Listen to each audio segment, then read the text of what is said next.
जब कुरुक्षेत्र में कौरवों और पांडवों के बीच युद्ध चल रहा था।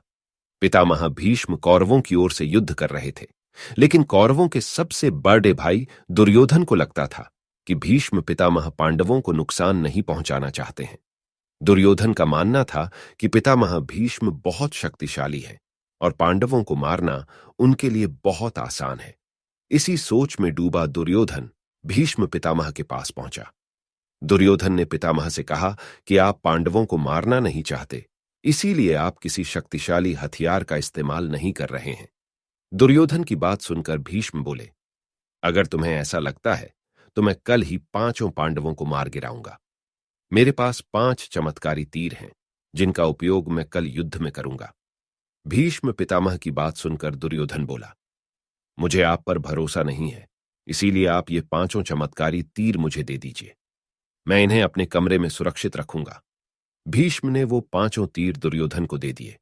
दूसरी ओर श्री कृष्ण को इस बात का पता चल गया। उन्होंने अर्जुन को इस बात की जानकारी दी। अर्जुन यह सुनकर घबरा गया और सोचने लगा कि इस मुसीबत से कैसे बचा जाए। श्री कृष्ण ने अर्जुन को याद दिलाया कि एक बार तुमने दुर्योधन को गंधर्वों से बचाया था। तब दुर्योधन ने तुमसे कहा था कि इस एहसान के बदले तुम भविष्य में मुझसे कुछ भी मांग सकते हो। यह सही समय है, तुम दुर्योधन से वो 5 चमत्कारिक तीर मांग लाओ। इसी तरह तुम्हारी और तुम्हारे भाइयों की जान बच सकती है। अर्जुन को श्री कृष्ण की सलाह बिल्कुल सही लगी। उसे दुर्योधन का दिया वचन याद आ गया। ऐसा कहा जाता है कि उस समय सब अपने दिए गए वचन जरूर निभाते थे। वचन तोड़ना नियम के खिलाफ माना जाता था।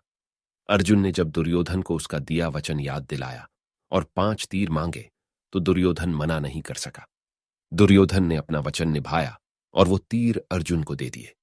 इस तरह श्री कृष्ण ने अपने भक्त पांडवों की रक्षा की। अगर आपको ये कहानी अच्छी लगी हो तो हमारे चैनल को सब्सक्राइब करें। हम आपके लिए हमारे सनातन धर्म और भारतीय इतिहास से जुड़ी और भी सच्ची कहानियां लाते रहेंगे।